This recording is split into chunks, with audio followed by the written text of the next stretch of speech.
My name is June Keith.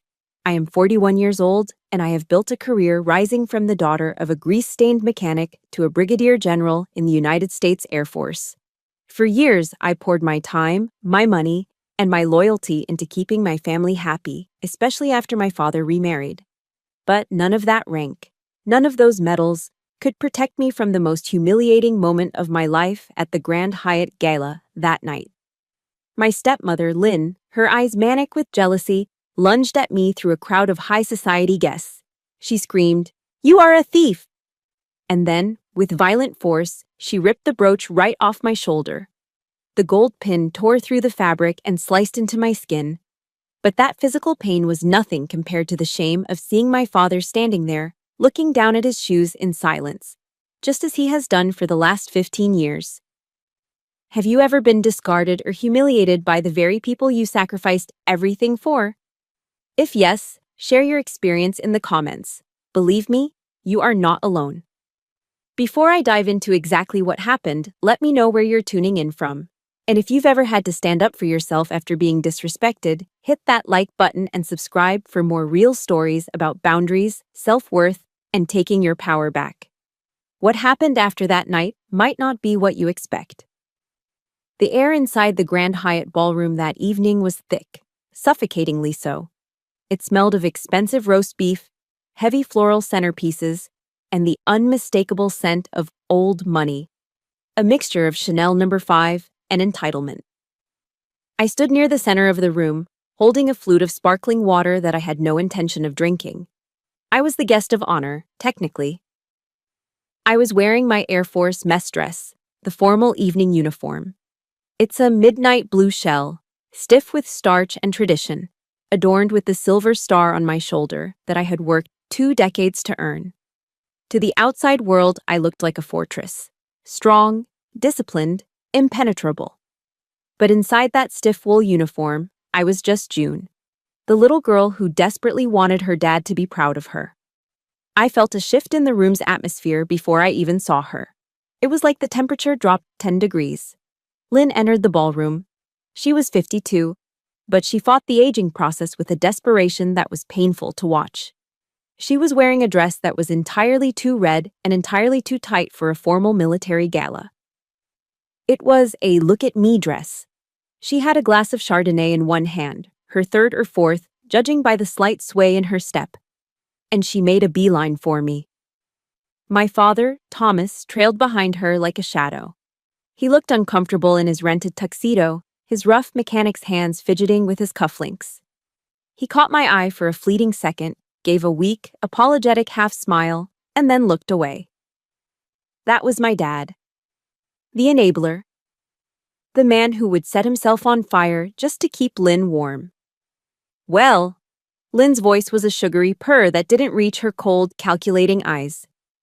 She stepped into my personal space, close enough that I could smell the stale gin beneath her perfume. Don't you look severe? I straightened my back, a reflex from basic training. Hello, Lynn. Hello, Dad. Lynn looked me up and down, her lip curling in distaste as she surveyed my uniform. To her, this wasn't a symbol of service. It was a costume that stole attention away from her. She leaned in, dropping her voice to a whisper so the nearby colonel and his wife couldn't hear. You look like a man in that getup, June, she hissed, her smile never wavering for the public to see. Honestly, it's embarrassing. Your mother would be ashamed to see you looking so hard, so unlovable. The words were precision strikes, aimed at the softest parts of my armor. She knew exactly where to hit. She knew my deepest insecurity was that I had traded my femininity for my rank, that I had become the fixer, who didn't need love, only orders. I clenched my jaw so hard I felt a molar crack. This is a uniform, Lynn. It commands respect. Respect? She laughed, a brittle, high-pitched sound. You think these people respect you?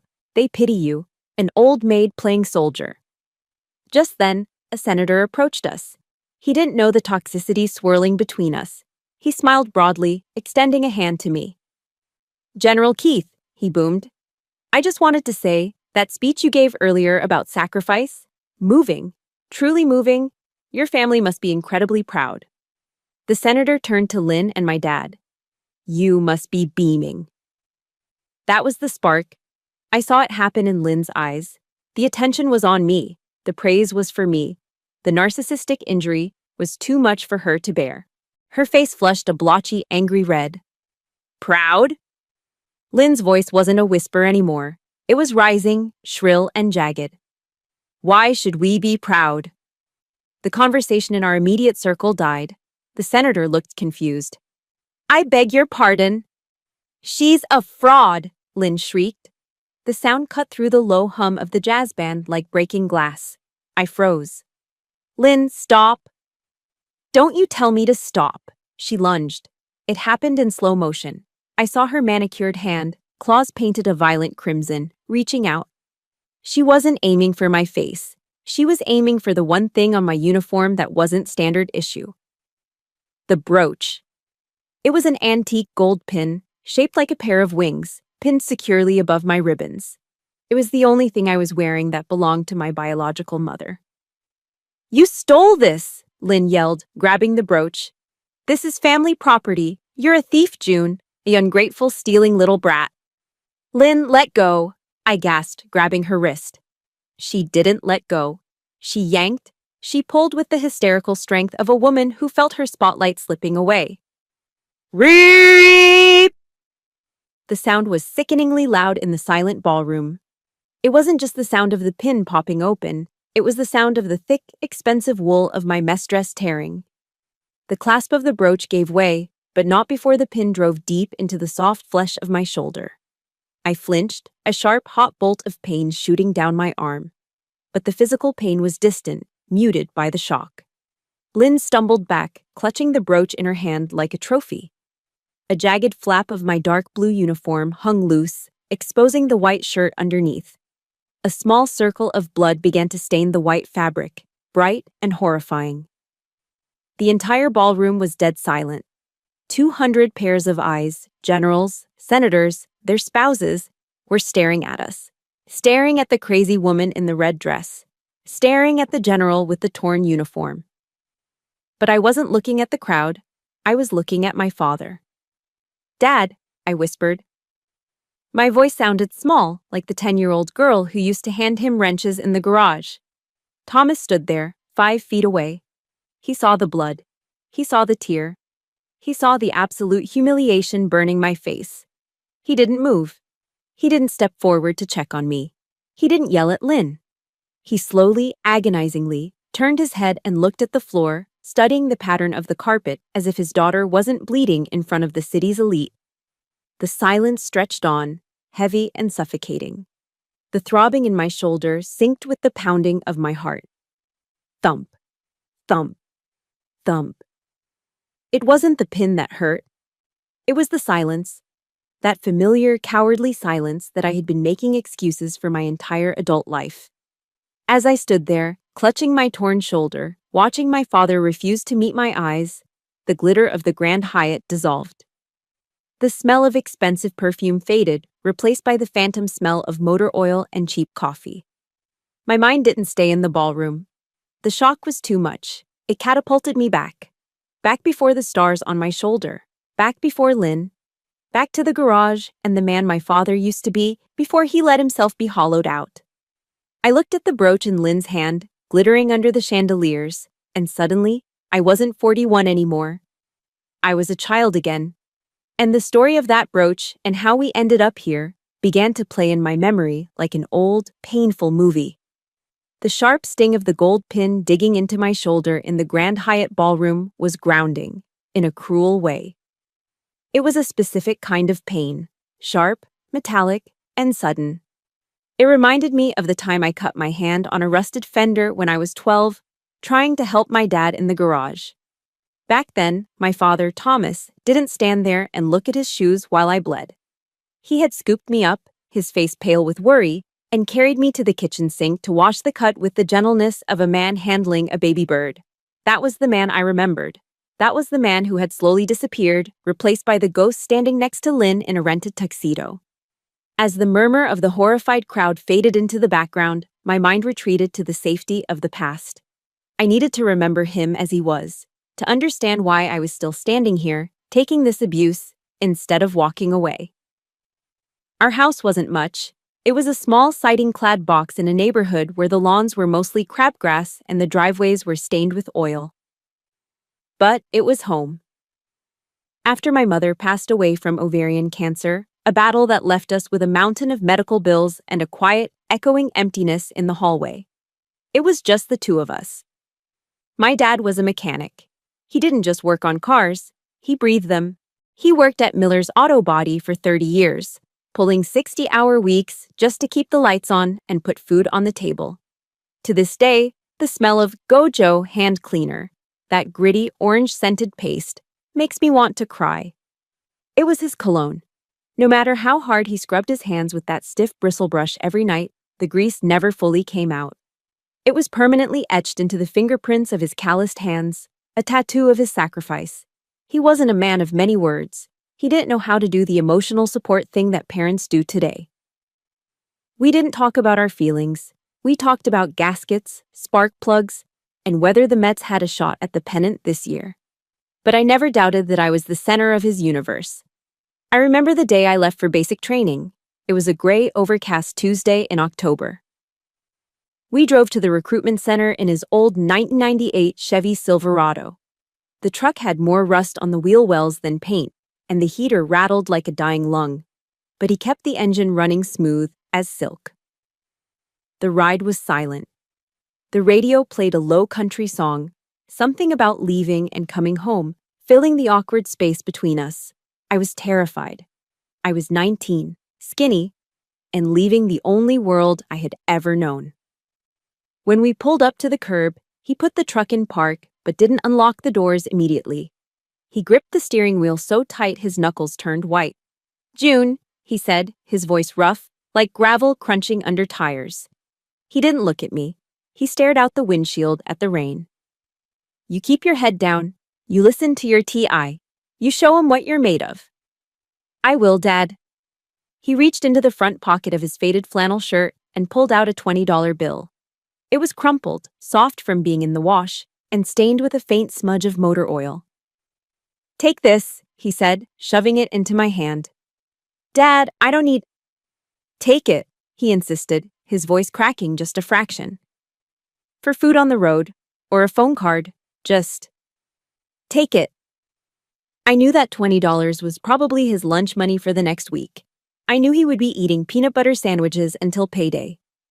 I took the bill, fighting back tears, and shoved it into my pocket.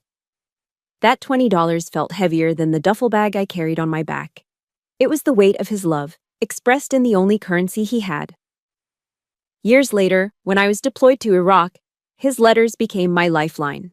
They weren't poetic. They were written on lined notebook paper, usually with a blue ballpoint pen that skipped. "Dear June, hope you are safe. Replace the transmission on Mrs. Higgins's Buick today. Took 4 hours. The dog misses you. I miss you. Love, Dad." Short, simple. But every time I opened one of those envelopes, I could smell the faint scent of cigarette smoke and engine oil. And it felt like a hug. I found out later from a neighbor that he had slapped a giant bumper sticker on that rusted Chevy. "My daughter protects your freedom, U.S. Air Force." He would point it out to anyone at the grocery store, beaming with a pride that made his tired eyes light up. But pride doesn't cure loneliness. When I came home on leave after my second tour, I saw the toll the years had taken. I walked into the house unannounced and found him sitting in his recliner in the dark. The only light came from the flickering blue glow of the television. He was eating a hungry man frozen dinner, rubbery Salisbury steak and dry corn, straight out of the foil tray. The house was silent. The silence of a man who had no one to tell about his day, no one to ask him if he was tired, no one to share that cheap, watery coffee with in the morning. My heart broke right there in the living room doorway. I felt guilty. I was out building a career, seeing the world, becoming an officer, and he was here, fading away in the blue light of the TV. "Dad," I had said, sitting on the armrest of his chair, "you can't live like this. You need to get out. Join a club. Go to the VFW dances. Find a companion. I pushed him. I pushed him because I loved him. I pushed him because I didn't want him to die alone in that recliner. I want to pause here and ask you guys something. Have you ever encouraged a parent to start dating again because you were worried about them, only to regret it later? Or do you miss the version of your parents before a toxic partner took over? If this resonates with you, please hit that like button and comment, "I remember" below. It's a small way to honor the people they used to be before everything changed. I didn't know it then, but that push was the beginning of the end. I thought I was saving him from loneliness. I thought I was helping him find happiness. Instead, I was unlocking the front door and rolling out the red carpet for the devil. I stood there in the Grand Hyatt, the torn fabric of my uniform hanging loose, and I looked at the man studding the carpet. I asked myself the question that haunts me every single night. Where did the man who gave me his last $20 go? He was gone. And in a twisted, heartbreaking way, I knew it was my fault. I had wanted him to find a partner. Well, he found one. And now she was wearing a red dress, holding my mother's brooch, and smiling like she had just won a war. But the war wasn't over. In fact, as I watched Lynn's smug satisfaction, I realized something. The war had just begun. And unlike my father, I wasn't going to surrender. They say the devil doesn't come to you with horns and a pitchfork. He comes as everything you've ever wished for. In my dad's case, she came bearing a Tupperware container of homemade meatloaf and a smile that could brighten a room. Her name was Lynn. I met her about 6 months after I urged my dad to get back out there. She was a cashier at the local hardware store where Dad bought his parts. She was 52, vibrant, and seemed to hang on his every word. At first, I was relieved. I truly was. The love bombing phase, a term I learned much later in therapy, was textbook perfect. When I came home to visit, the house was clean. There were curtains on the windows where bare blinds used to be. The smell of stale tobacco was replaced by the aroma of pot roast and apple pie.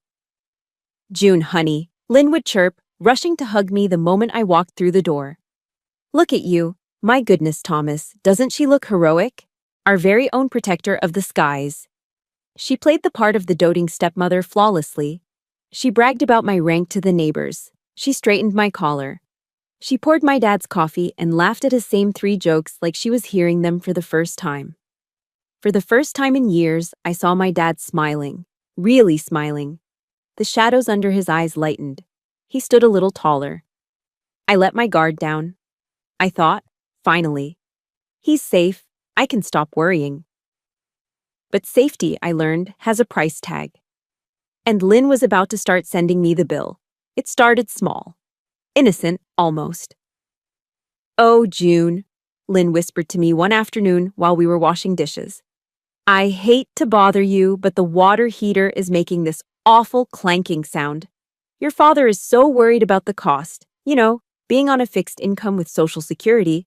I just don't want him taking cold showers in December." It was a reasonable request. My dad was on a fixed income.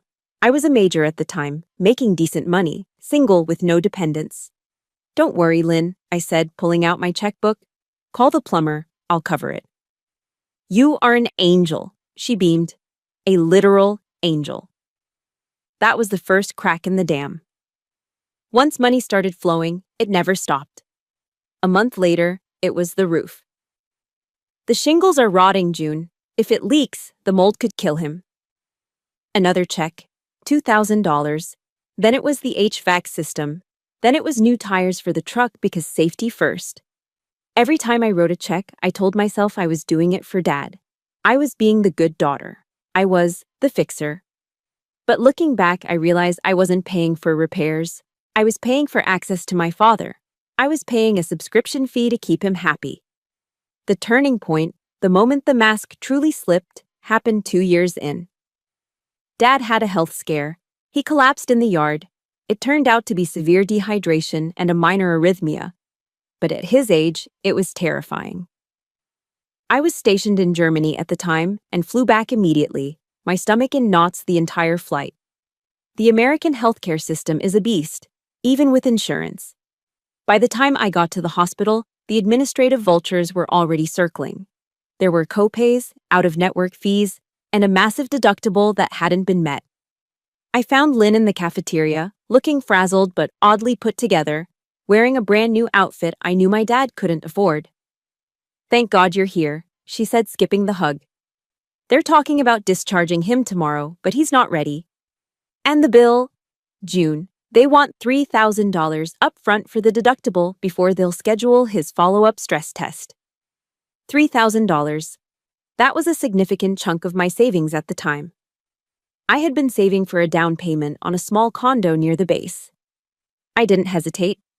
I walked to the billing department and slapped my credit card down. I signed the receipt, feeling the weight of the debt settle onto my shoulders, but telling myself it was worth it. My dad was alive. I walked back to the hospital room, receipt in hand, expecting relief, maybe a thank you. Dad was in the bed, looking pale and small among the wires. Lynn was sitting in the visitor's chair, flipping through a magazine. "It's taken care of," I said, my voice thick with jet lag. "I paid the $3,000. He gets the test." Dad looked at me, tears welling in his eyes. "June, you didn't have to." "Shh," I squeezed his hand. "It's fine, Dad." "Well," Lynn interrupted, snapping her magazine shut. She didn't look at me. She looked around the room, her nose crinkled in disgust. "Since you're spending all that money, couldn't you have sprung for a private room? This semi-private is disgusting. The man in the next bed snores like a freight train. Your father can't rest here." The air left the room. I stared at her. "Excuse me?" "I'm just saying," Lynn huffed, smoothing her skirt. "If you really cared about his recovery, you'd want him to have peace and quiet. Squeezing him in here like cattle, it's disrespectful. Especially for an officer's father." My blood ran cold. It wasn't just the ingratitude, it was the entitlement. The audacity to reach into my pocket, take $3,000, and then complain that I didn't give more. I turned to my father, waiting for him to defend me. Waiting for the man who taught me about respect and hard work to tell her she was out of line. Dad looked at Lynn, then he looked at me. He saw the anger flashing in my eyes. "Now, Lynn," he said weakly, his voice barely a whisper. "June did a nice thing." "I'm just looking out for you, Thomas," Lynn snapped, playing the victim instantly. "Someone has to, since your daughter is always off playing war games." Dad shrank back into his pillows. He looked away, focusing on the heart monitor beeping steadily beside him. "Let's not fight," he murmured. "Please, just let it go, June. Let it go." That phrase hit me harder than the credit card bill. In that sterile hospital room, under the harsh fluorescent lights, the illusion shattered. I wasn't helping my father. I was enabling a hostage situation. I realized then that my father had changed. He wasn't the strong protector anymore. He was a man afraid of being alone, afraid of the silence, and he was willing to let this woman bleed me dry if it meant she stayed. I looked at Lynn, who was back to reading her magazine as if she hadn't just insulted me.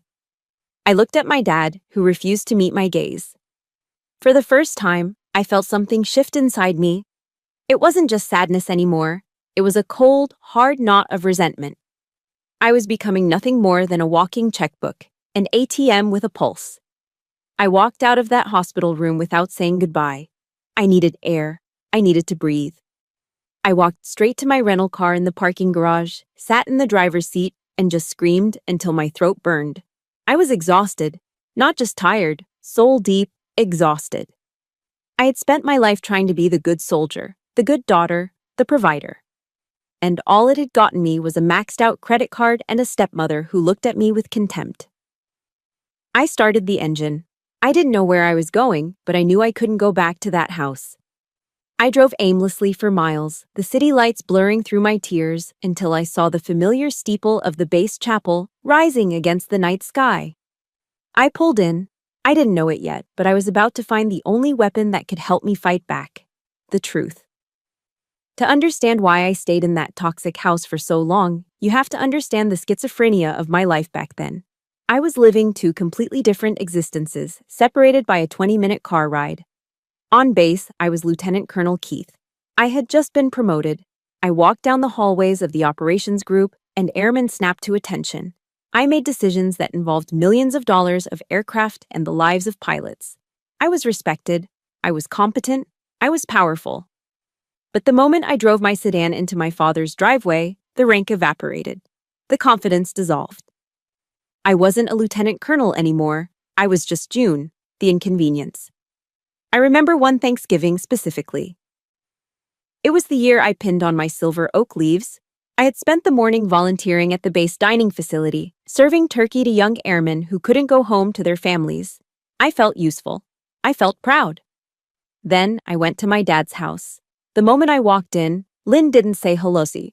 She didn't ask about my promotion, even though I was wearing my service dress uniform because I had come straight from duty.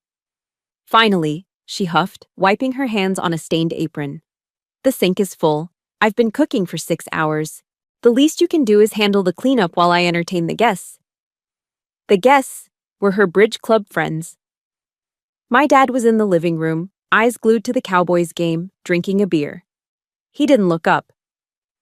So, the lieutenant colonel took off her service coat, rolled up the sleeves of her blue shirt, and spent 3 hours scrubbing gravy pans and scraping cranberry sauce off china plates. At one point, I accidentally chipped a wine glass while washing it. "For God's sake, June!" Lynn shrieked from the dining room, loud enough for everyone to hear. "You are so clumsy. No wonder you're not married. You'd probably break the poor man's neck trying to hug him." The room erupted in laughter. My dad laughed too. That laughter broke something inside me. It wasn't a loud break. It was a quiet internal fracture. I finished the dishes, dried my hands, put my service coat back on, and walked out the back door without saying a word. I drove. I couldn't go home to my empty apartment, and I couldn't go back to that house. My car seemed to drive itself on autopilot, pulling me back to the only place where I felt like I had a soul, the base chapel. It was late, nearly 2100 hours. The chapel was dim, smelling of beeswax candles and lemon polish. I sat in the back pew, still in my uniform, and buried my face in my hands. "You know," a voice echoed from the front of the sanctuary. "The enemy usually attacks hardest when we're trying to do the most good." I looked up. Walking down the aisle was Chaplain Mara.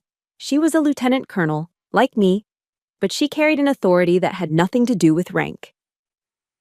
She was an African-American woman in her 60s with eyes that had seen combat zones and broken hearts, and she possessed a stillness that made you feel like you were standing on holy ground. "Chaplain," I wiped my eyes hastily, trying to compose myself. "I'm sorry. I didn't know anyone was here." Mara sat down in the pew in front of me, turning to face me. She didn't offer a tissue. She offered the truth. "I saw your promotion ceremony, June," she said, her voice like warm honey and gravel. "You looked like a lioness. So why are you sitting here crying like a lost lamb?" "Because I'm a fraud," I whispered. The confession tumbled out. "I command respect out there, Mara. But at home, I'm nobody. I let them treat me like dirt, and I take it. Because the Bible says to honor your father and mother. And I'm terrified that if I stop helping them, if I stop paying, if I stop taking the abuse, I'm a bad daughter. I'm a sinner." Mara looked at me for a long time. She reached out and tapped the silver oak leaf on my collar. "June, let me ask you something. When you send pilots into a storm, do you send them in naked? Or do you make sure they have protection?" "Protection, of course," I said. "Then why do you walk into that house defenseless?" She leaned in, her expression fierce. "The Bible does say to honor your parents, but nowhere does it say you must offer yourself up as a human sacrifice to their dysfunction. Honoring them means respecting their role in giving you life. It does not mean letting them destroy the life you were given." She opened the small Bible she carried. Ephesians 6:11. "Put on the full armor of God so that you can take your stand against the devil's schemes." Mara closed the book. "Sometimes the devil isn't a shadowy figure, June. Sometimes the schemes look like guilt trips, manipulation, and financial abuse. God gave you armor, your dignity, your boundaries, your self-worth. Taking that armor off when you walk through your father's door isn't piety. It's surrender." I sat there stunned. I had always thought setting boundaries was an act of rebellion. Mara was telling me it was an act of spiritual warfare. What do I do? I asked, my voice trembling. They are all I have. No, Mara said firmly. They are your biology. We are your family. The people who respect you. The people who see you. She stood up and looked at my bare uniform shirt. You need a reminder. A physical reminder of who you are. So when that woman tries to tear you down, you remember that you are protected. I have my rank, I said. Rank is for the Air Force. Mara shook her head. You need something for June. Did your mother, your real mother, leave you anything? A brooch, I said, thinking of the gold wings tucked away in my jewelry box. A gold pin shaped like wings. She wore it every Sunday. Wear it, Mara commanded. Put it on your uniform, hidden in plain sight or right out in the open. Let it be your shield. When that woman speaks her poison, you touch that pin, and you remember. You are the daughter of a woman who loved you, and you are a child of God. You are not her servant. I drove home that night feeling different. The situation hadn't changed. Lynn was still a narcissist, and my dad was still an enabler. But I had changed. The next morning, before I went to work, I opened my jewelry box. I took out the gold wing brooch. I pinned it right above my ribbons. It wasn't regulation, strictly speaking, but I didn't care. It felt heavy. It felt like a shield. I didn't know it then, but by pinning that brooch to my chest, I wasn't just accessorizing. I was drawing a line in the sand. And I was giving Lynn a target. Because nothing infuriates a narcissist more than seeing their victim find a backbone. The thing about wearing armor is that it doesn't just protect you. It provokes the people who are used to seeing you defenseless. After my talk with Chaplain Mara, I started wearing my mother's gold wing brooch every time I visited my father. It was a small rebellion, a shiny golden declaration that I belonged to a history Lynn couldn't touch. And Lynn hated it. Narcissists have a sixth sense for independence. They can smell it like a shark smells blood in the water. The moment I stopped seeking her approval, her campaign to destroy my reputation shifted into overdrive. It started with the rewriting of history. A few weeks after Thanksgiving, I stopped by the house on a Sunday afternoon. Lynn was hosting a garden party for the neighborhood ladies, a group of women who drank too much iced tea and traded gossip like currency. I walked around the side of the house to the patio and froze. Lynn was holding court, a glass of wine in her hand, her voice pitched just loud enough to carry. It's just so hard, you know? Lynn sighed, dabbing at a dry eye. I sacrificed my prime years to raise that girl. I gave up my career to make sure she had a mother figure. And now that she's a big-shot officer, she hardly visits. She treats Thomas like an ATM. It breaks my heart, really. Ungrateful. I stood there, my hand gripping the cold metal of the gate. She raised me. I was 25 when she met my father. She hadn't sacrificed a single day. In fact, I was the one paying for the very patio furniture she was sitting on. I wanted to storm in there. I wanted to scream the truth. But I felt the weight of the brooch on my chest, and I remembered Mara's words. Do not engage with the enemy on their terrain. I turned around and walked away. But silence has a price. By not fighting back, I let her paint me as the villain in my own hometown. The Cold War turned hot inside the house a week later. It was over the brooch. We were in the living room. I was helping Dad set up his new cable box, another bill I was paying. Lynn walked in, her eyes immediately locking onto the gold wings pinned to my sweater. You know, she said, her voice dripping with fake concern, that pin is awfully tacky. It looks like costume jewelry you'd buy at a garage sale. It belonged to my mother, I said calmly, not looking up from the remote. Well, bless her heart, Lynn sneered. But it clashes with your outfit. It makes you look old, June. Why don't you let me put it away for safekeeping? I have a jewelry box in the back where I keep the less valuable things. No, I said. The air in the room vanished. Excuse me? Lynn's voice dropped an octave. I said no. I'm wearing it. It stays with me. Lynn didn't scream. Not yet. She turned to my father, her face crumpling into a mask of wounded fragility. Thomas, do you hear how she speaks to me? I try to help her fashion sense, and she snaps at me, in my own home. My dad looked up from his newspaper. He looked tired. He looked smaller than I remembered. He looked at Lynn winding herself up for a tantrum, and then he looked at me, standing firm for the first time in years. I waited. I waited for him to say, "Lynn, leave her alone. That was her mother's."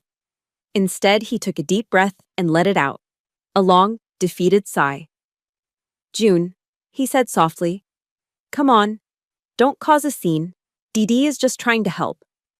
"She called Mom's brooch tacky, Dad," I said, my voice trembling. "She didn't mean it like that," he lied. He stood up and walked over to me, lowering his voice so Lynn wouldn't hear. "Look, honey, just take it off while you're here. Please? You know how she gets. She's getting older, her nerves are bad. Just let it go." For me? To keep the peace? Just let it go. Those 4 words were worse than any insult Lynn could have thrown. My father wasn't asking for peace, he was asking for my submission. He was asking me to erase my mother, erase my dignity, just so he wouldn't have to deal with his wife's mood swings. He was trading my self-worth for his quiet evening. "I can't do that anymore, Dad," I whispered. I didn't take the brooch off, but the victory felt hollow. The final straw came in the form of a thick, cream-colored envelope embossed with the Air Force crest. I had been selected as the guest of honor for the annual Air Force Ball at the Grand Hyatt. It was a huge career milestone. I was excited to bring my dad. I wanted him to see what I had built, to see the world where I wasn't just June the inconvenience. But Lynn intercepted the mail. "We are going," she announced when I called, before I could even ask Dad. "Finally, a chance to dress up. I need a new gown, and Thomas needs a tuxedo." "Lynn, the tickets are limited," I started. "Don't be selfish, June," she snapped. "After all we've done for you, it's the least you can do." And then came the demand. She dragged me to Nordstrom the weekend before the event. She picked out a bright red gown, sequined, loud, and incredibly expensive. "It's $800, Lynn," I said, looking at the tag. "Put it on the card." She waved her hand dismissively. "Consider it payback for the roof repair stress you caused us." I bought the dress. I bought the dress because I was stupid enough to hope that if I gave her this one big night, if I let her shine, she would finally be satisfied. I thought if she saw me being honored by generals and senators, she might finally respect me. I was wrong. Narcissists don't feel respect. They feel envy. And envy is a hungry beast. The night of the gala, I sent a town car to pick them up. I met them in the lobby of the Grand Hyatt. The car ride over must have been tense because when the doors opened, the energy coming off Lynn was toxic. She had been pre-gaming, drinking before the event. Her breath smelled of mints and vodka. My dad stepped out first, looking handsome but terrified in his tux. Then Lynn emerged. The red dress was too tight. Her makeup was too heavy. She looked like she was ready for a fight, not a celebration. As we walked toward the ballroom doors, the sounds of jazz music and clinking glasses drifting out, Lynn grabbed my arm. Her nails dug into the fabric of my mess dress. "Don't think you're special just because you're wearing a costume," she hissed into my ear, her voice slurred. "You're still just the mechanic's daughter who couldn't keep a man." My stomach dropped. The dread washed over me, cold and heavy. I looked at my dad walking a few steps ahead, oblivious or pretending to be. We reached the double doors. The usher smiled and pulled them open, revealing the glittering ballroom inside. "After you, General," the usher said respectfully. I stepped into the light, Lynn's red shadow close behind me. I thought I was walking into a celebration. I didn't know I was walking into an ambush. The clock had run out, the peacekeeper had failed, and the brooch on my shoulder was about to become the center of a war. The sound of my uniform tearing seemed to echo in the ballroom long after it happened. Rapey!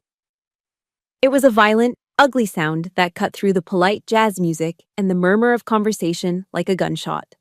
I stood there, frozen. My hand instinctively flew to my left shoulder, covering the exposed white shirt and the angry red scratch where the pin had been ripped away.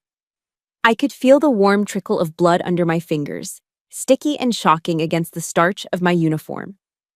Lynn stood 2 feet away from me, clutching the gold brooch in her fist. Her chest was heaving, her face flushed with a mixture of drunken adrenaline and triumph. She looked around the room, expecting applause. She expected the senators, the generals, and the high society wives to nod in agreement, to see me as the fraud she had always claimed I was. "See?" Lynn panted, her voice shrill and echoing off the vaulted ceiling. "I told you, she's a thief. She stole this from the family estate. She thinks she's special, but she's just a common thief." The room didn't applaud. The room went deadly, terrifyingly silent. The silence wasn't the polite silence of a library. It was the heavy, suffocating silence of a car crash. People set down their champagne flutes. A waiter froze mid-step with a tray of hors d'oeuvres. The senator who had been shaking my hand moments ago took a slow, deliberate step back, looking from me to Lynn with an expression of pure horror. But the worst part wasn't the crowd. It was my father. "Dad," I choked out, the words scraping my throat. Thomas stood right next to Lynn. He saw the blood on my hand. He saw the tears of humiliation welling in my eyes, the first tears I'd let the Air Force see in 20 years. He didn't move. He didn't yell at her. He didn't rush to check my wound. He simply closed his eyes and turned his head away, studying the pattern of the expensive hotel carpet, making himself invisible. He was choosing his survival over my dignity. Again. "Well?" Lynn screeched, waving the brooch in the air. "Is no one going to arrest her? Look at this. It's solid gold. She probably planned to pawn it." "Give me that," a voice boomed from the crowd. It wasn't a request. It was an order. A command so deep and authoritative that it seemed to vibrate in the floorboards. The crowd parted like the Red Sea. Walking through the center of the ballroom was a man I hadn't seen in years, but whose legend was known to every airman on base. Sergeant Major Daniel Cross. He was 82 years old, a veteran of Korea and Vietnam. He walked with a heavy oak cane, clack, clack, clack against the marble floor, but his back was as straight as a steel beam. He was wearing his old dress blues, faded but immaculate, his chest heavy with ribbons. Lynn blinked, confused by this old man interrupting her moment. "Excuse me, this is a private family matter." Daniel didn't stop. He walked right up to her, his eyes cold and hard as flint. He didn't look at her like she was a woman. He looked at her like she was an enemy combatant. "I said," Daniel growled, his voice low and dangerous, "give me that pin before you dirty it any further." Lynn hesitated, intimidated by the sheer force of his presence. It's just jewelry. She stole it." "Jewelry?" Daniel laughed. It was a harsh, barking sound.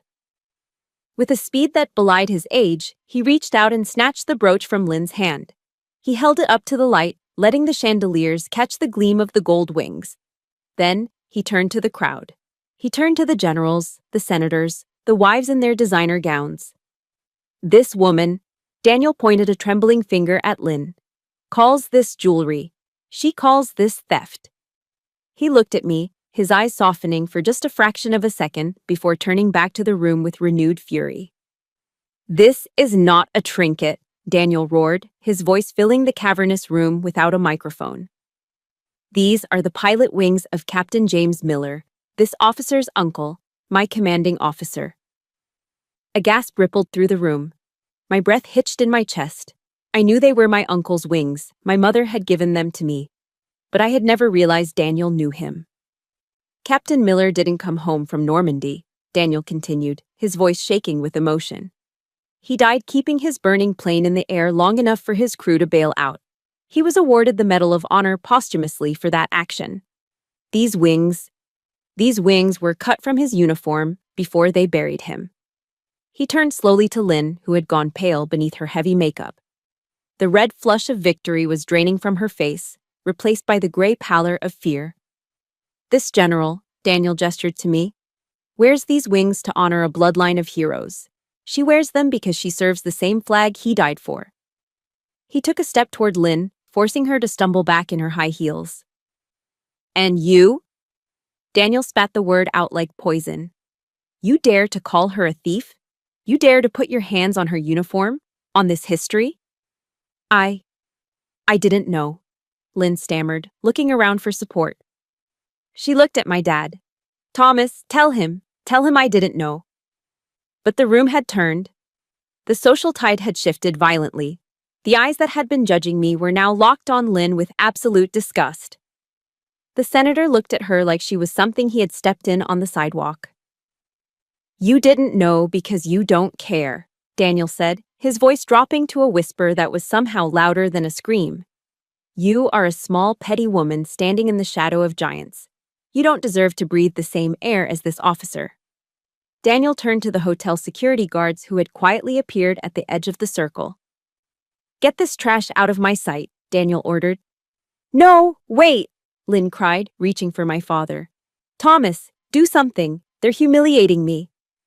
My father looked up then. He looked at Daniel, the war hero. He looked at me, holding my bleeding shoulder. And then he looked at Lynn, the woman who had just been stripped naked in front of the people she tried so hard to impress. He opened his mouth, and for a second I thought he might finally fight. We should go, Lynn, he mumbled, looking back down at the floor. Go, Lynn shrieked. You're going to let them talk to me like this? Leave, someone in the crowd shouted. Get out. Another voice joined in. The shame hit Lynn like a physical blow. She realized finally that she had lost. Her face crumpled. She let out a sob that was more anger than sadness, turned on her heel, and ran.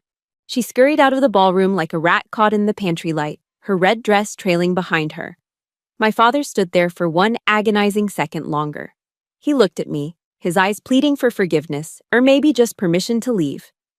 I didn't give it to him. I just stared. He turned and shuffled after Lynn, a beaten man following his master. As the heavy doors swung shut behind them, the silence in the room broke. But this time, it wasn't whispers. It was applause.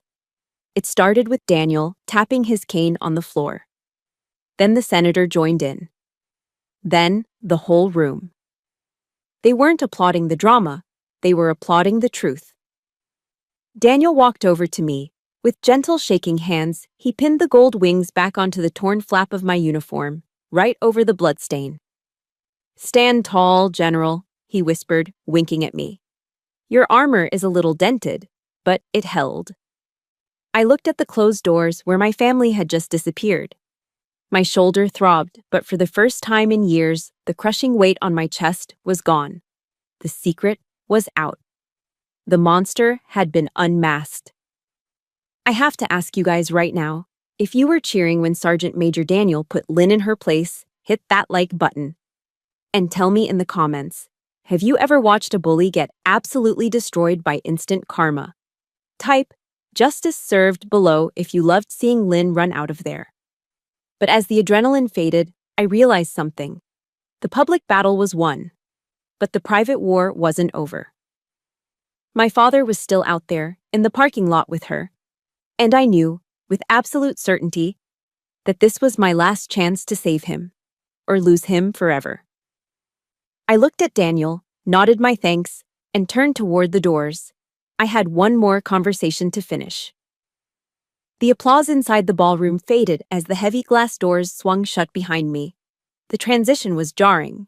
1 minute, I was bathed in the warm, golden glow of chandeliers and vindication. The next, I was stepping into the harsh, fluorescent reality of the hotel valet stand. The air outside was cold, a biting wind that cut right through the tear in my uniform.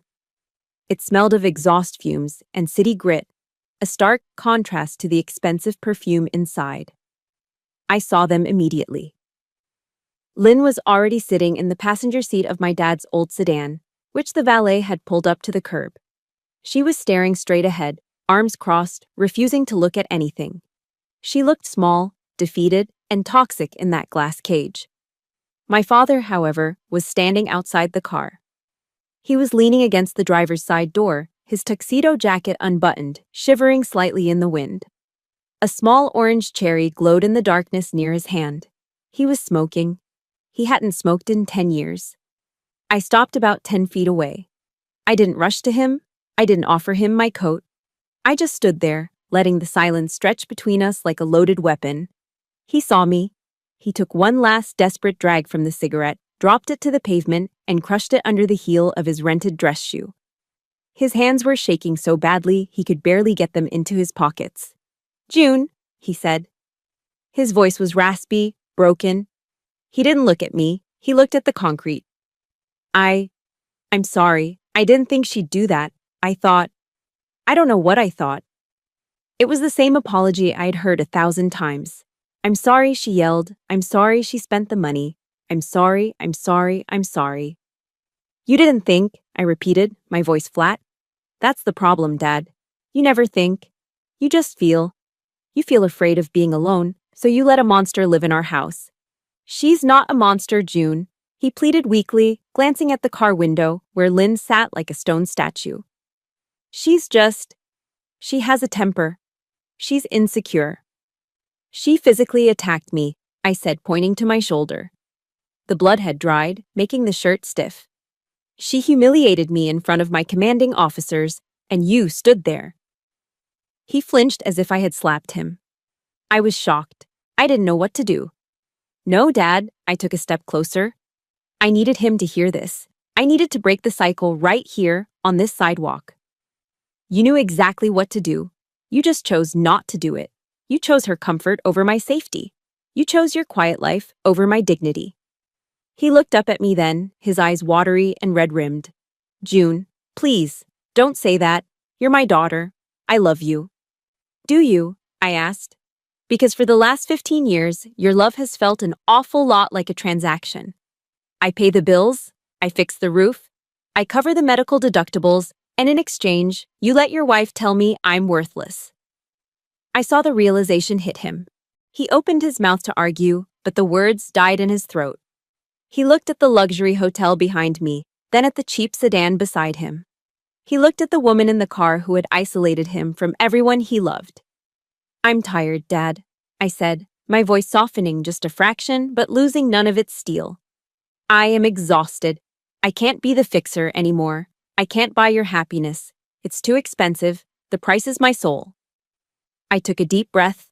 This was it, the nuclear option.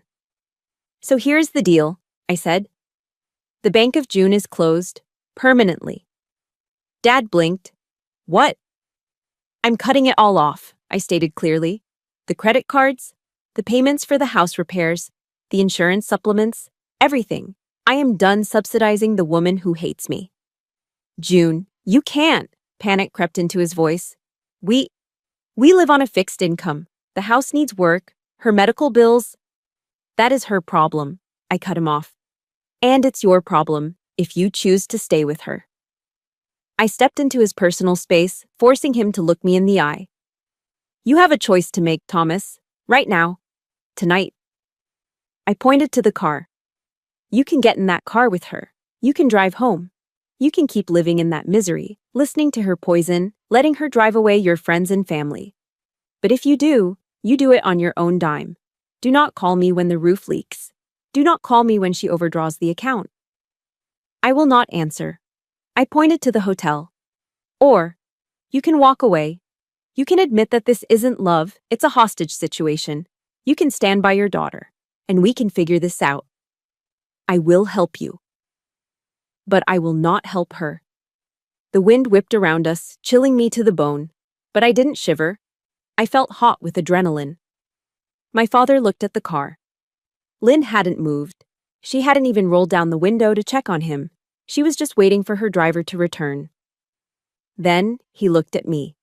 He looked at the gold wings Sergeant Major Daniel had pinned back onto my chest. He looked at the woman I'd become, a woman who commanded armies, a woman who was finally commanding him. Tears spilled over his wrinkled cheeks. He looked old, so incredibly old. "I'm scared, June," he whispered. "I'm scared of dying alone in that house." "You're already alone in that house, Dad," I said gently. "She doesn't love you. She loves the security I provide." He let out a ragged sob, covering his face with his grease-stained hands. He stood there for a long moment, shaking, wrestling with 15 years of habit and fear. Then he lowered his hands. He took a deep breath of the cold night air. "You're right," he croaked. He turned toward the car. For a second, I thought he was getting in. My heart stopped, but he didn't open the door.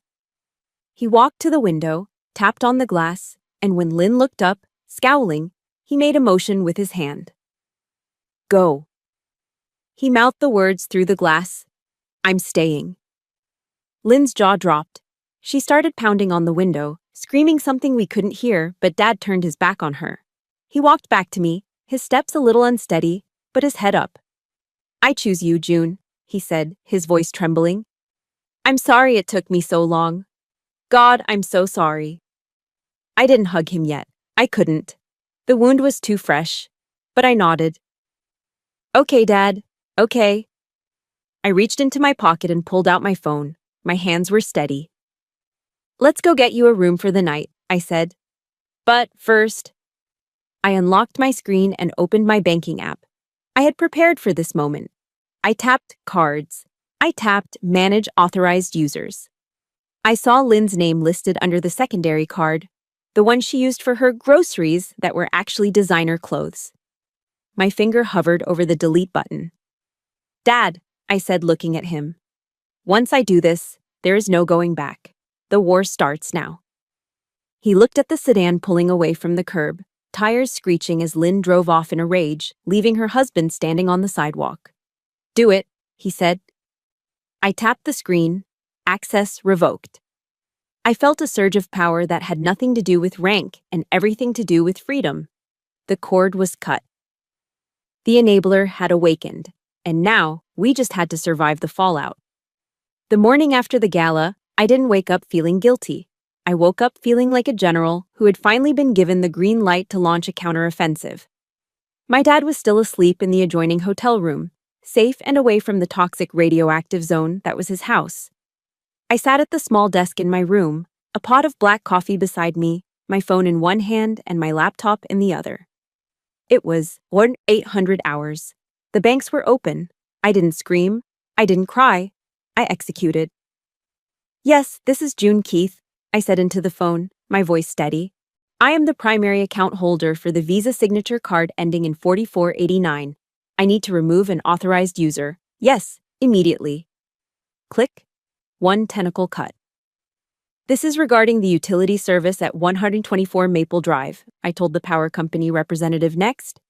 I am canceling the auto pay linked to my checking account, effective today. Please switch the billing responsibility back to the resident. Click. Another tentacle cut. I went down the list with ruthless efficiency. The premium cable package Lynn demanded so she could watch her reality shows? Cancelled. The landscaping service I paid for because Lynn refused to mow the lawn? Cancelled. The monthly transfer to the joint checking account? Stopped. By Aero 900, I had severed every financial artery that connected me to Lynn. I had turned off the tap. I poured a second cup of coffee, feeling a strange, lightheaded buzz. It was the feeling of taking back 15 years of my life. But I knew the retaliation was coming. In psychology, they call it an extinction burst. When a toddler, or a narcissist, realizes their tantrums no longer work, they don't calm down. They escalate. And when they can't control you directly, they try to control how others see you. At 09:15, the first text message arrived. Ding. It wasn't from Lynn. It was from my Aunt Becky, my dad's sister, who hadn't called me on my birthday in a decade, but somehow always knew when family drama occurred. June, I just got off the phone with Lynn. She is hysterical. How could you humiliate her like that? Leaving her at a hotel? Cutting off their funds? You are a wealthy woman, June. Don't be greedy. God sees everything. My stomach tightened. The guilt button. She was mashing it hard. Ding. Another one, this time from my cousin Mike, a man who still lived in his mother's basement. Heard you think you're better than everyone now that you have a star on your shoulder. Leaving your parents to starve? That's elder abuse. You should be ashamed. Ding, ding, ding. The phone began to vibrate across the desk like an angry hornet. Lynn had activated the flying monkeys. Her army of enablers and gossips recruited to do her dirty work. She had spun a narrative where she was the victim, abandoned by the cruel, rich stepdaughter. I stared at the screen, watching the hate pour in. Ungrateful brat. After all she did for you. Your father is heartbroken. My fingers hovered over the keyboard. The urge to defend myself was overwhelming. I wanted to type back, I paid for the roof over her head. She physically attacked me. She stole my mother's medals. I typed out a paragraph to Aunt Becky, shaking with rage. Then, I stopped. I heard Chaplain Mara's voice in my head, clear as a bell. Do not explain yourself to people who are committed to misunderstanding you. Your silence is a boundary. If I responded, I was giving them what they wanted. Supply. I was engaging in the drama. I took a deep breath, deleted the paragraph, and did something I had never been brave enough to do before. I didn't reply. I tapped the small eye icon in the corner of the message thread. I scrolled down to the bottom in red text. Block caller. I pressed it. Aunt Becky was gone. I opened Mike's message. Block caller. I opened the messages from the neighbors Lynn had poisoned against me. Block, block, block. With every tap of my finger, the noise lessened. It was like shutting doors in a burning building, sealing off the smoke. I wasn't just blocking phone numbers. I was blocking the negativity, the manipulation, and the expectation that I had to explain my existence to anyone. By 10:30 a.m., my phone was silent. I'd built a digital fortress. Meanwhile, across town, the reality of my actions was hitting Lynn in the most visceral way possible. I found out later from a neighbor what happened. Lynn had gone to the high-end grocery store, likely to soothe her wounded ego with expensive wine and gourmet chocolates.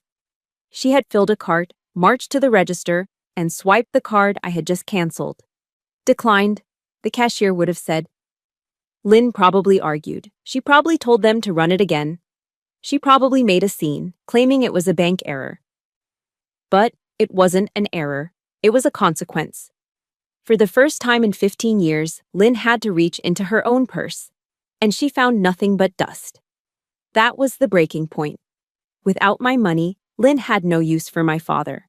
She realized the gravy train hadn't just derailed, it had vanished. She went back to the house, but she didn't go back to apologize or wait for her husband. She went back to loot. When my dad and I finally drove to the house later that afternoon, pulling into the driveway with a sense of dread, the front door was standing wide open. We walked inside. The house was trashed. It looked like a tornado had touched down in the living room.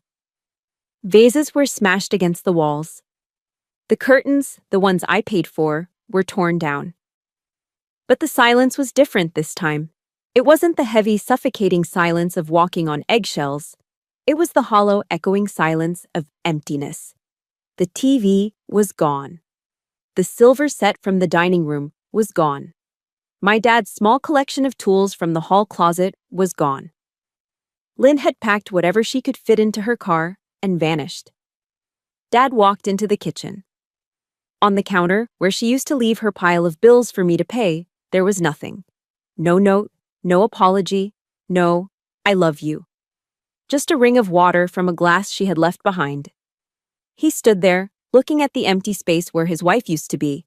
I braced myself. I thought he would crumble. I thought he would chase after her. Instead, he walked over to the refrigerator. He opened it, took out a beer, and cracked it open.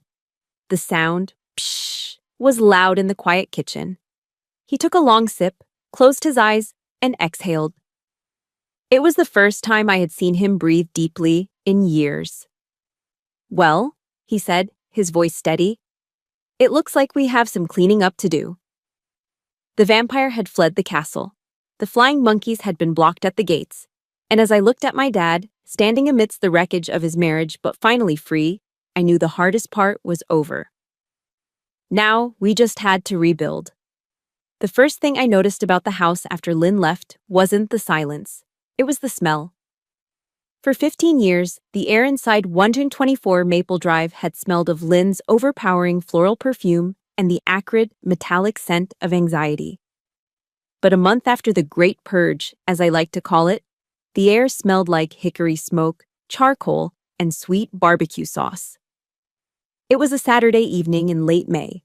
I sat on the back patio, on one of the lawn chairs I'd bought to replace the fancy set Lynn stole, sipping an iced tea. My dad stood by the Weber grill, a pair of tongs in one hand and a cold Miller High Life in the other.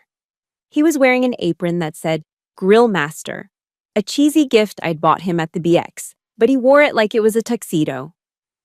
Hey, June, he called out over his shoulder, smoke billowing around him. How do you like your ribs? Fall off the bone or with a little bite?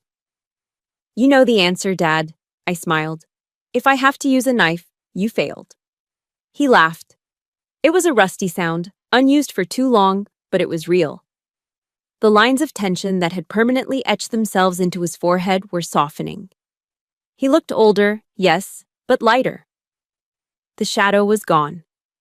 We ate with our hands, wiping sauce off our chins with paper towels, talking about everything and nothing. The Dodgers' losing streak, the price of gas, the way the hydrangeas were blooming. It was mundane, and it was the most beautiful dinner I had ever had. By the way, Dad said, wiping his hands, Daniel called me. You know, Sergeant Major Cross. Oh. I looked up. Yeah. The VFW Post is doing a Memorial Day dinner next week. They want to honor the families of the fallen. Because of, the pin. Your uncle. He fidgeted with his napkin. He asked me to speak. That's great, Dad, I said. I don't know. He shook his head, looking down at his plate. I'm just a grease monkey, June. I don't give speeches. I fix transmissions. You're the brother of a war hero, I said firmly. And you're the father of a general. You have plenty to say. He spent the next week agonizing over it. I found him at the kitchen table late at night, surrounded by crumpled index cards, chewing on the end of a pen. I helped him organize his thoughts, but I didn't write the words for him. This was his mission. The night of the event, the VFW Post 442 was packed. It was exactly as I remembered from childhood, wood-paneled walls covered in black and white photos, the smell of floor wax and stale beer, and the low murmur of men who had seen too much. The air was thick with patriotism and cheap cologne. I sat at the front table, wearing my service dress uniform. Dad sat next to me in a suit I had bought him, one that actually fit. He was shaking. I could see the paper in his hands trembling like a leaf in a storm. Breathe, I whispered, squeezing his knee under the table. Next up, the post commander announced from the small stage, a man whose family has given more than their fair share to this country, Mr. Thomas Keith. Dad stood up. He walked to the podium slowly. The microphone screeched a little as he adjusted it, and the room went quiet. He looked out at the crowd. He looked at his index cards. Then, he looked at me. He took a deep breath, and he put the cards down. He wasn't going to read. I came here tonight to talk about my brother, Captain James Miller, Dad began. His voice was rough, unpolished, the voice of a man who worked with iron and steel. James was a hero. He died so his crew could live. He earned that Medal of Honor. He paused, gripping the sides of the podium until his knuckles turned white. But, looking around this room, seeing all you brave men and women, it got me thinking about courage. The room was dead silent. Even the ice machine in the back seemed to stop humming. For the last 15 years, I thought I was a good man, Dad continued, his voice cracking. I went to work. I paid my taxes. I kept the peace in my house. But I learned recently that keeping the peace isn't the same thing as being brave. My heart started to pound. I hadn't seen this on the index cards. I watched a war happen in my own living room, Dad said, tears glistening in his eyes under the harsh stage lights. I watched a woman I married tear down the person I love most in this world. And I stood there. I stood there and looked at my shoes because I was afraid of being alone. He looked directly at me then. He didn't blink. My brother James died fighting enemies abroad. But my daughter, June, he pointed at me. She fought a war in her own home. She fought for her dignity. She fought for my safety. She fought for our family history when I was too weak to defend it. A tear slid down my cheek. I bit my lip to keep from sobbing. I used to think my greatest accomplishment was fixing a '68 Mustang, Dad said, a small sad smile touching his lips. But I was wrong. My greatest accomplishment is sitting right there. General June Keith. He straightened up, and for the first time in my life, he looked like a giant. I was a coward for a long time, he told the room. But my daughter taught me that it's never too late to find your backbone. She's the toughest soldier I know, and I have never been prouder to be her father. He stepped back from the microphone. For a second, there was silence. Then Sergeant Major Daniel stood up in the back and started clapping. Then the commander. Then the whole room. It wasn't polite applause, it was a thunderous, floor-shaking ovation. Dad walked down the steps, looking exhausted but unburdened. He didn't go back to his chair. He came straight to me. I stood up, disregarding protocol, disregarding the uniform. "Dad," I choked out. He pulled me into a hug. He smelled of Old Spice, starch, and just a faint hint of the garage. It was the smell of my childhood. He squeezed me so hard I thought my ribs might crack, but I didn't care. "I'm sorry, Junebug," he whispered into my ear, using the nickname he hadn't used since I was 10. "I see you. I finally see you." I buried my face in his shoulder and let go. I let go of the anger. I let go of the resentment about the money. I let go of the pain of the Grand Hyatt. In that VFW hall, surrounded by strangers and ghosts of the past, the wound finally closed. I didn't need the world to know I was right. I just needed my dad to know I was worth fighting for. And as the applause washed over us, I knew that while the military gave me my rank, my father had just given me back my heart. The flash of a camera went off nearby, pop, capturing the moment. A bright white light that seemed to swallow everything, signaling the end of the dark years and the beginning of the rest of our lives. Time has a funny way of balancing the scales. It doesn't happen overnight, and it certainly doesn't happen when you're screaming into your pillow at 2 a.m. But if you wait long enough, if you keep your head down and do the work, the universe eventually reveals the truth. It has been 15 years since the night of the torn dress at the Grand Hyatt. 15 years of birthdays, holidays, and Sunday dinners. 15 years of rebuilding a relationship with my father that was almost lost to the fire. Today, I stood in the Hall of Heroes at the Pentagon. The air here is different. It's cool, recycled, and smells of history and floor wax. I wasn't wearing a torn uniform today. I was wearing a pristine service dress coat, the fabric crisp and flawless. I stood at attention as the Air Force Chief of Staff read the orders. Appointing Major General June Keith to the grade of Lieutenant General. 3 stars. I looked down at the front row. Sitting there, in a wheelchair with a portable oxygen tank hooked to the back, was my father. He was 89 years old now. His hair was snow white, and his hands, those hands that used to be permanently stained with grease, were spotted with age and shaking with Parkinson's. But his eyes? His eyes were clear blue steel.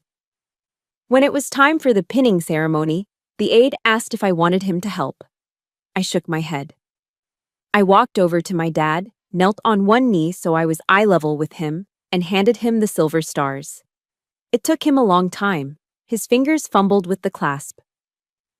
The room waited in respectful silence. No one rushed him.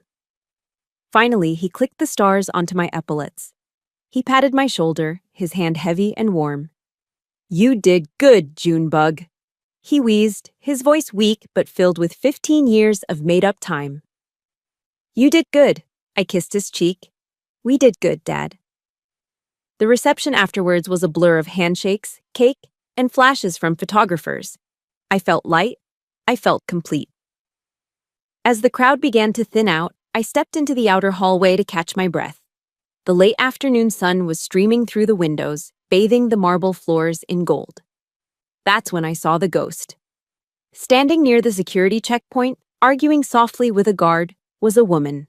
At first, I didn't recognize her. She was stooped over, leaning heavily on a cane. Her clothes were mismatched, a faded floral blouse and gray slacks that looked like they came from a donation bin. Her hair, once dyed a fierce, aggressive blonde, was thin and gray, pulled back in a messy bun. But then she turned, and I saw the eyes. They were sunken and dull, but the hunger was still there. It was Lynn. She saw me. Her eyes widened, taking in the 3 stars on my shoulder, the entourage of aides in the distance, the sheer power radiating from me, She pushed past the guard who looked at me for a signal. I held up a hand. It's okay. She limped over to me. She smelled of mothballs and stale cigarettes. The glamour, the red dress, the arrogance. It was all gone, eaten away by years of bitterness and burnt bridges. June, she croaked. Her voice was thin, reedy. Look at you, a general. I always knew you had it in you. I didn't smile. I didn't frown. I just looked at her with the clinical detachment of a doctor examining an old scar. Hello, Lynn. I saw it in the paper, she said, clutching her cheap handbag. The promotion. I told the ladies at the center, that's my girl. I raised her. The lie didn't even make me angry anymore. It just made me sad. What do you want, Lynn? I asked gently. Her face crumbled. The mask of pride slipped, revealing the terrified, lonely woman underneath. I'm not doing so well, June. The state housing is awful. The heater doesn't work. And your father? I heard he's living with you now? In that big house? He is, I said. I miss him, she sniffled, reaching out a trembling hand to touch my sleeve. I made mistakes, June. I know that. But we're family. Don't I deserve a second chance? Can't I just see him? Just for 5 minutes. I looked at her hand, the same hand that had ripped the brooch from my shoulder 15 years ago. I looked at her face, pleading for an entry point, looking for a crack in the armor where she could slip back in and start the cycle all over again. I thought about the years of therapy. I thought about the nights I held my dad while he cried, recovering from her emotional abuse. No, I said. The word hung in the golden light, soft but immovable as a mountain. No. She blinked, tears forming in her eyes. But I thought you were a Christian woman. I thought you believed in forgiveness.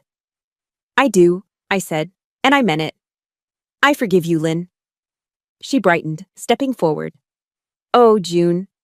I held up a hand to stop her. I forgive you, I repeated. I forgive you because I refuse to carry the rock of hating you in my pocket for one more day. I forgive you for my own peace, not for your comfort. I leaned in slightly, my voice dropping to a whisper. But forgiveness is not the same thing as access. You lost your seat at our table 15 years ago. You don't get to come back just because you're hungry. Lynn froze. The hope died in her eyes, replaced by a flicker of the old rage, but she was too weak to act on it. She looked at the security guards, then back at me. She realized finally that she had no power here. She was a ghost haunting a house that no longer existed. Goodbye, Lynn, I said.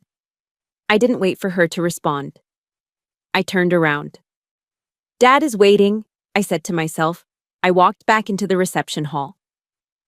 My father was sitting by the window, watching the sunset over the Potomac River. When he saw me coming, his face lit up. I walked over and took the handles of his wheelchair. Who was that? He asked, his voice raspy. I thought I saw someone in the hall. I looked back one last time. The hallway was empty. The ghost was gone.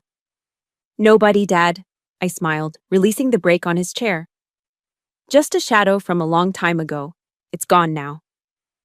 I pushed him forward, out of the shadows and into the warm, golden light of the late afternoon sun. We had survived. We had won. And most importantly, we were free. Looking back, the most expensive lesson I learned wasn't at the Air Force Academy. It was in that parking lot with my father.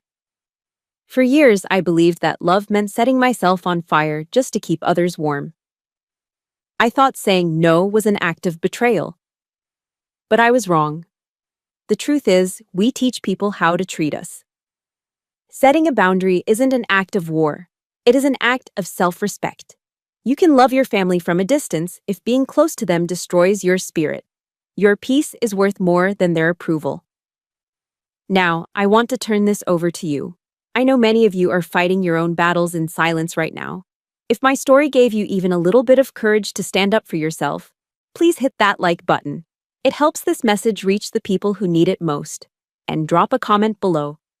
Have you ever had to cut ties with a family member to save your own sanity? I want to read your stories. Don't forget to subscribe for more journeys of truth and resilience. Remember, you are the general of your own life. Dismissed.